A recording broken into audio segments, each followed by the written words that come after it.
আজ সকালে মাই ফুল তুলছিল, আর মা ফুল তুললে না আমার মতো বড় ঝুড়িটা আর নেয় না, এই ছোট ঝুড়িটা করেই তোলে। আমি মাকে বলছিলাম, দেখো তুমি আজকে ফুল তুলবে বলে কত ফুল হয়েছে, আর আমি যেদিন ফুল তুলতে যাই সেদিন সব ফুল ওপরের ডালে হয়, নিচের ডালে একটাও ফুল থাকে না। আমাদের এই স্থলপদ্মটা দুপুর হতে হতে না এরকম সুন্দর গোলাপি রঙের হয়ে যায়। যাই হোক, আশা করি তোমরা সবাই ভীষণ ভালো আছো, আমিও ভালো আছি। আমার নতুন একটা ভিডিওতে তোমাদের সকলকে স্বাগতম। আগের ভিডিওগুলোতে আমি যেখানে ছোট ছোট লাউগুলো দেখিয়েছিলাম, সেই লাউগুলো না সব একসাথে বড় হয়ে গেছে এখন। মা তাই বললো, যা বাবার সাথে যা, অনেক লাউ হবে, আজ কেটে নিয়ে আয়, বাবা বাজারে গিয়ে বিক্রি করে দেবে। তাই আমি আর বাবা গিয়েছিলাম এই সবগুলো লাউ তুলে আনতে। আমরা আজ মোট তাও 8টা 9টা মতন লাউ তুলেছিলাম। আর যেহেতু অনেকগুলো লাউ ছিল, তাই বাবা একবারে গামলা নিয়ে গেছিলো, আর গামলার ভেতরেই সব লাউগুলো তুলে একদম বাড়িতে নিয়ে এসেছিলো। বাড়িতে নিয়ে আসার পরে আমি একদম কলে ধুয়ে টুয়ে একবারে রেডি করে দিলাম। বাবা সেগুলো ব্যাগে ভরে নিয়ে চলে গেল বাজারে বিক্রি করতে। যেহেতু কোনো সার বিষ নেই, তাই লাউগুলো খেতে না খুব ভালো। আজ আমাদের বাড়িতে রান্না হবে বাটা মাছ দিয়ে সর্ষে, তাই মা বললো এই কচু পাতাগুলো নিয়ে আয়।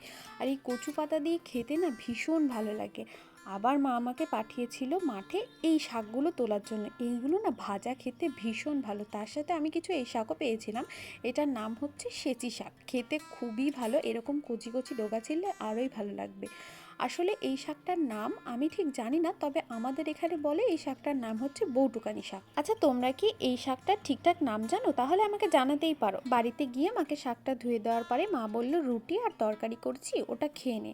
এটা খাওয়ার পর মা আমাকে ফ্রিজে কিছু কাজের জন্য পাঠিয়েছিল। আচ্ছা, তোমাদের এই বরফ বের করে নিচে ছুঁড়ে মারতে ভালো লাগে? আমার তো ভীষণ ভালো লাগে। দুষ্টুমি করার মতো বয়স এখন নেই, কিন্তু কিছু কিছু দুষ্টুমি করতে না এখনো ভালো লাগে।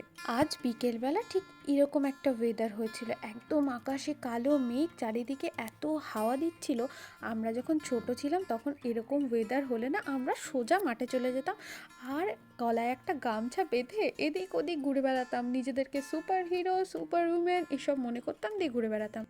তবে বিকেলে বেশ বৃষ্টি হয়েছিল, কিছুক্ষণ পরেই আবার এরকম রোদ হয়েছিল। কিন্তু না এরকম রোদ হলেও সন্ধেবেলার দিকে আবার প্রচণ্ড বৃষ্টি হয়েছিল। বাবা গিয়েছিল একটা জায়গায়, আর মা বলছিল এরকম ওয়েদার দেখলে তো বাড়ি ফিরতে হয় তাড়াতাড়ি। আর আমার বাবা গোডাউন থেকে এই তেল দেওয়া মেশিনটা আনছিল, এটাতে করে না লাইট জ্বলে। কারেন্ট যদিও কিছুক্ষণ পরেই চলে এসেছিলো, আমি আবার দেখতে এসেছিলাম আম পড়েছে কিনা।